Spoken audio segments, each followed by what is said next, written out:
መድኃኒታችን ኢየሱስ ክርስቶስ ግን አምላክ ስለሆነ የሚታመን ሊታመንም የሚገባ አምላክ ስለሆነ በእኔ እመኑ አለ።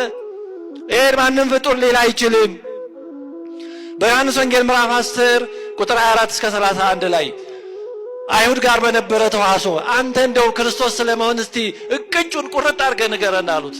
ኧረ እኔስ ደጋግሬያችሁ ነበር እናንተ ግን አትሰሙም አለና በጎቼ ድምፄን ይሰማሉ፣ እኔም አውቃቸዋለሁ ይከተሉኝማል፣ እኔም የዘላለም ሕይወትን እሰጣቸዋለሁ፣ ለዘላለምም አይጠፉም፣ ከእጄም ማንም አይነጥቃቸውም፣ እኔና አንድ ነን አለ። አይሁድ ሊወግሩት ደግሞ ድንጋይ ያነሱ።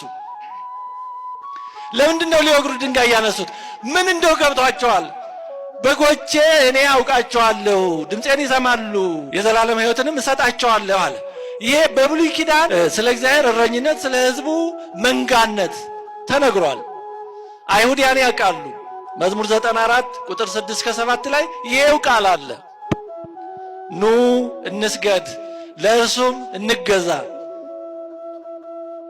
ኑ እንስገድ፣ ለእርሱም እንገዛ፣ በእርሱ በፈጠረን በእግዚአብሔር ፊት እንንበርከክ፣ እርሱ አምላካችን ነውና እኛ የማሰማሪያው ሕዝብ የእጁን በጎች ነን ተብሏል። አያችሁ፣ አይሁድ ይህንን የብሉይ ኪዳኑን ዳዊት ያውቃሉ። የተማረ ይግደለኝ የሚባለው አንዳንዴ ለዚህ ነው ሆኖት።